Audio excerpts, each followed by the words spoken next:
makikita mo doon ang wallet. Eh di ginawa ko nga po, dumukot nga. Ay, nga po yung wallet.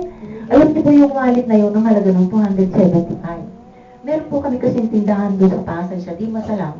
Doon po kami kumukuha ng pansuporta para doon sa mga nag-a-ascetic sa Santa Cruz, Laguna. Eh, yung po yung ibibili ng yero para doon sa kubo. Eh, hindi nga po nangyari. Eh, ito po, nakuha po namin doon. Nung inaabot po namin doon sa matanda, sabi naman po, Tatang, yun lang po nailigtas namin kayo, napakalaking bagay na huwag-huwin nyo kami alokin ng pera. Ngayon, so madalit salita po, nagkakagutom na kami, 14 na oras na, eh, hindi na lang. Alas 8, alas 9 na, no? Maniniwala ho ba kayo? Doon sa bangka, nandun yung tinapay. Nandun yung mga babad na tinapay, nandun pa yung liver spread. Ano ba hiwaga yun? Tapos sa gutom mo, kainan kami. Pero kumain kami, hindi namin nalaman. Bakit nga ba may tinapay? Ba't nandun pa yung liver spread? Ganun. Ngayon na makakain po kami, di siyempre, andun na kami sa bangkang maliit, sasagwa na si Rayan. Kaso, dahil nanlalampot na po, yung bangka dinadala na naman po sa laot. Sabi namin, Tang, nasa laot na naman po tayo. Wala, naku, paano gagawin natin? Tapos, alam nyo, meron namang isang mama doon sa malayo-layo, para lang naglalaro, paikot-ikot lang sa bangka niya, paikot-ikot lang na gano'n. Yun.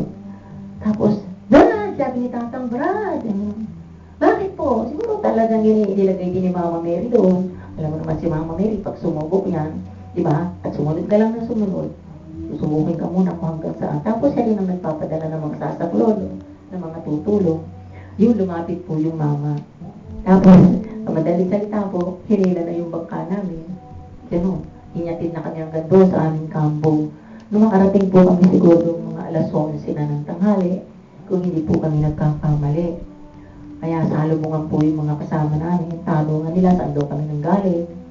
At sa totoo po, sabi ng tatang namin, sa aming mga kampo mistiko na may mga kapatiran, wala isa mang nakaalaala sa amin.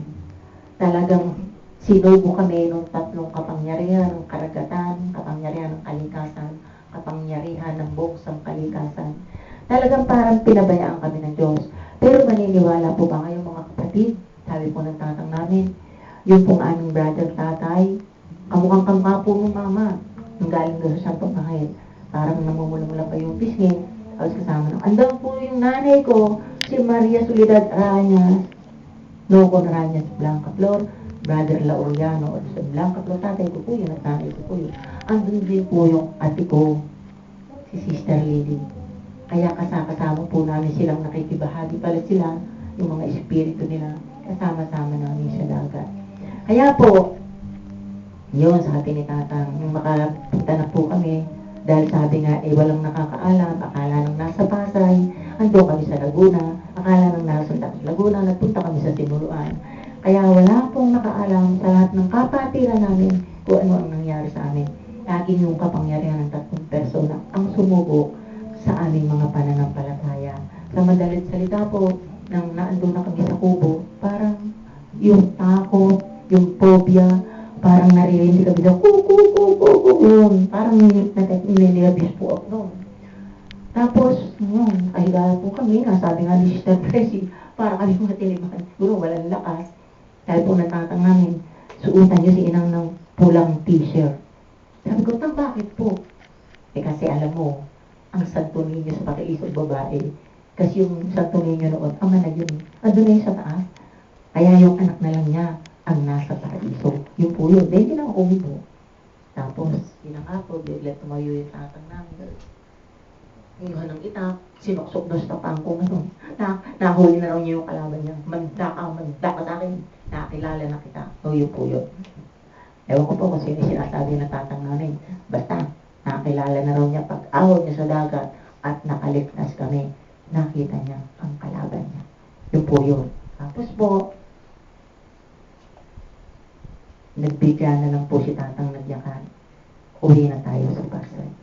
Doon po yun sa Di Masalang, Pasay City. Meron po kami tindahan. Doon may mga kapatiran din po. Ang gaganda po nila doon. Yung mga nandoon sa silong, magaganda po sila. Sister Malu, Sister Christy, Sister Emily. Sino ba? Hindi ko naman alam po kung sino ba mga iba. Kasi yun po ang aming kampo. Doon po nagsimula ang aral ng daan, katotohanan at buhay. Pero ang aral po ito'y nagmula sa Cavite, sa Kansa.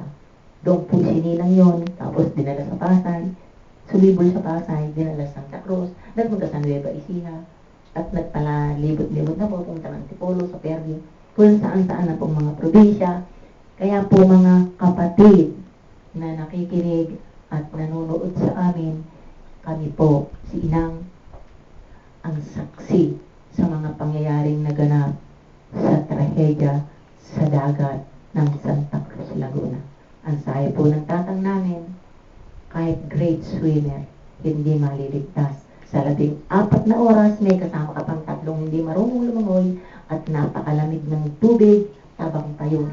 Kaya himala ng Santisima Trinidad, himala ng tunay na Diyos ang aming pagkakaligtas doon sa trahedyang yun ng Santa Cruz, Laguna, Manila. Laguna de Bay. Kaya yun po pinaabot namin sa inyo. Kung gusto po ninyong malaman pa, maraming pang mga pangyayari, mga hiwaga ng 3 persona, inyahayag po namin kami, the Apocalyptical Family of the Most Holy Trinity Mystical Movement Incorporated. Sananay kami! Sananay kami! Sananay kami!